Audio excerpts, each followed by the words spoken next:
Hello all, this is Atitan from Beichu Kimchi. Today we're not making kimchi, but kombucha. You know I love all things fermented.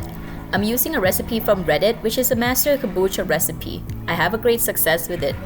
This is for the first fermentation. I'll talk briefly about a second fermentation, or you could read up on the link I posted it with this video. Disclaimer, I re-edited old footage from my first YouTube video. I was kinda shy then, but yeah, that's me and my booch. Let's get to it.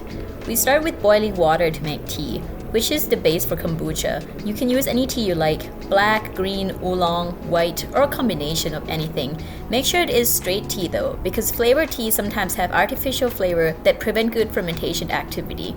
Also, avoid herbal teas such as mint, lemon balm. You might find some success for your first couple batches, but people said herbal tea tends to weaken the SCOBY, which might result in mold or failed fermentation in the later batches. Here I have a glass jar that I will be using to ferment. Check the description below on where to find one. I heard food grade plastic might be okay to ferment, but try to avoid metal container because the acidity in the kombucha might react to it. I add 6 cups of hot water to the jar. For this batch, I'll be using oolong tea, so I will let the water cool down to around 80 degrees before adding the tea leaves.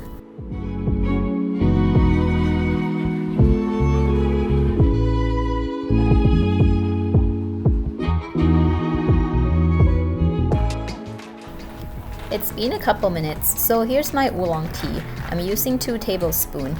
Let the tea bloom. This should take about 10 to 15 minutes. It depends on the type of tea and the size of the leaves.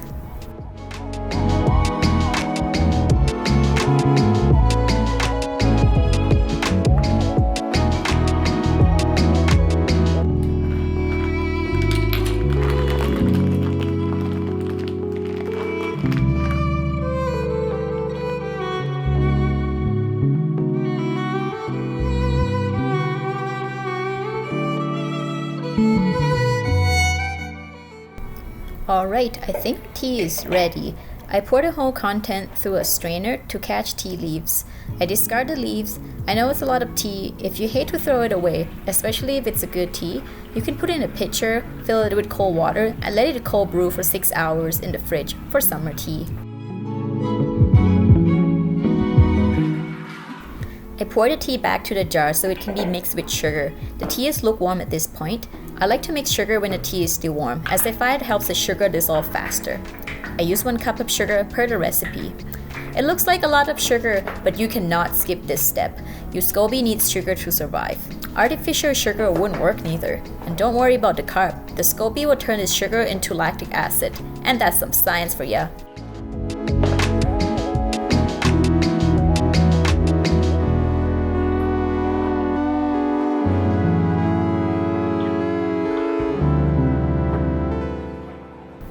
After the sugar has dissolved, I add 6 cups of cold water.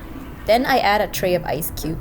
The goal now is to bring the temperature of the tea down, so the SCOBY can be added later.